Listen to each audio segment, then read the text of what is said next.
প্রথম দেখাতে এই ডিজাইনটি তোমরা অনেকেই ভাবতে পারো যে এই ডিজাইনটি তৈরি করা বোধহয় অনেক কঠিন একটি বিষয়, তবে বিষয়টি মোটেও এমন নয়। ধৈর্য সহকারে যদি একটু ফুল টিউটোরিয়ালটি দেখতে পারো তাহলেই বুঝতে পারবে যে এই ডিজাইনটি তৈরি করা কতটা সহজ। Hi guys, this is me Sawda. ইদানিং দেখলাম অনেক আপুরাই বলে যে আমি যেই টাইপের কথাগুলো আমার ভিডিওতে বলে থাকি এ টাইপের কথা নাকি তারা বলে না, যারা একদমই মেহেদি পড়তে পারে না তারা বলে।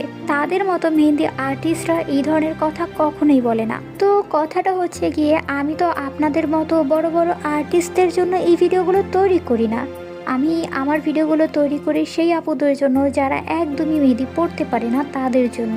আমি অত বড় কোনো আর্টিস্ট নই কিংবা অত বিখ্যাত কোনো আর্টিস্ট নই। আমি একটু একটু মেহেদি দেওয়ার চেষ্টা করি আর সেগুলোই ভিডিও আকারে আমি আমার ভিউয়ার্সদের সাথে শেয়ার করি।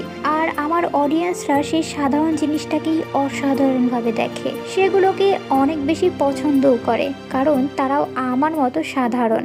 আর সেই সাধারণ মানুষটির পক্ষে কি এত বড় বড় আর্টিস্টদের জন্য ভিডিও বানানো সম্ভব? যাই হোক, এই কমেন্টগুলোর রিপ্লাই আমার অডিয়েন্সরা খুব ভালোভাবেই দিয়ে দিয়েছে, এজন্য আমি তাদেরকে আন্তরিকভাবে ধন্যবাদ জানাচ্ছি। এনিওয়ে গাইজ, ডিজাইনটি কেমন হয়েছে অবশ্যই কিন্তু কমেন্টে জানাতে ভুলবে না। আর তুমি যদি আমার এই চ্যানেলের নতুন সদস্য হয়ে থাকো তাহলে প্লিজ চ্যানেলটিকে সাবস্ক্রাইব করে দিও। যদি ভিডিওটি ফেসবুক পেজ কিংবা অন্যান্য প্ল্যাটফর্ম থেকে দেখে থাকো তাহলে ফলো মি।